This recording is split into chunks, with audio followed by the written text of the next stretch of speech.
Answer की का विवाद जो हमेशा से रहा है, उससे निपटने के लिए हम लोगों ने एक रिवाइज्ड एसओपी, एक नया एसओपी तैयार किया है और ये हमने लागू कर दिया है। और हमारे दूसरे जो जितनी परीक्षाएं, जो एमसीक्यू बेस्ड जितनी भी परीक्षा हो रही है, जिनका अब जो निकल रहा है रिजल्ट, वो उसी न्यू एसओपी से निकल रहा है। न्यू एसओपी यह है, अभी तक क्या होता था कि हम एक अपना प्रोविजनल आंसर की निकालते थे, उसके बाद उस पर हम आपत्ति आमंत्रित करते थे।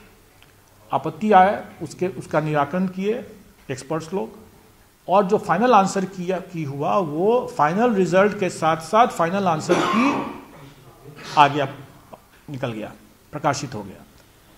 तो इसमें क्या कठिनाई ये होती थी कि फाइनल आंसर की में जो परिवर्तन हुआ, प्रोविजनल आंसर की में जो परिवर्तन हुआ फाइनल आंसर की में, तो इसमें रिजल्ट चूंकि निकल गया है, तो इस पर अगर इस फाइनल आंसर की पर अगर किसी को कोई आपत्ति फिर से हो गई, क्योंकि हमने तो चेंज किया प्रोविजनल आंसर की को, वो चेंज सही किया, एक्सपर्ट्स ने किया, सही किया, लेकिन आपत्ति तो आ ही सकती है ना उसके बाद।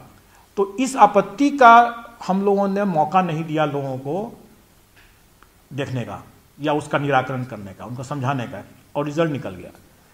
उसी में हम लोगों ने यह परिवर्तन किया कि अब हमारा जो फर्स्ट ऑब्जेक्शन जो आएगा प्रोविजनल आंसर की के ऊपर, तो उस पर हम जो फाइनल आंसर की बनाएंगे उसको भी हम 3 दिन तक पब्लिक डोमेन में रखेंगे।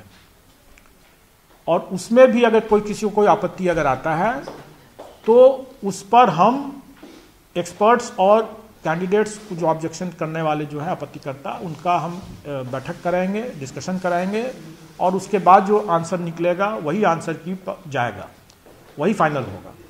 हर हालत में हम फाइनल आंसर की जो रहेगा वो बिना किसी विवाद के 3 दिन तक पब्लिक डोमेन में रहने के बाद हम उसका रिजल्ट निकालते हैं। और ये चीज़ हम लोगों ने ऑलरेडी कर दिया। अभी कई परीक्षा फल हम लोगों ने अभी प्रकाशित किया, जिसमें हमने वो 3 दिन का दिया, जिसमें नहीं आया आपत्ति उसका हम फाइनल कर दिए। तो ये परिवर्तन हमने इसलिए किया कि लोग अनावश्यक उसमें विवाद हो जाता है, और कुछ नहीं है। मैं ये भी कहूँगा कि जो 67 पीटी पुनर्परीक्षा जो हुई, जिसके आंसर की के लेकर अनावश्यक विवाद है, अनावश्यक है इसलिए मैं कहूँगा क्योंकि इसका समाधान तो हम लोगों ने कर दिया था और सभी आंसर सही थे, लेकिन विवाद तो है। जस्टिस जो है, जैसे न्याय सिर्फ होना ही नहीं है, न्याय दिखना भी चाहिए कि हो रहा है। तो उसी तरह से कोई अगर हम लोग पारदर्शिता बरतते हुए अगर आंसर की बनाते हैं तो वो दिखना भी चाहिए लोग कि भाई आपका सब डिस्कशंस करने के बाद वो बना है।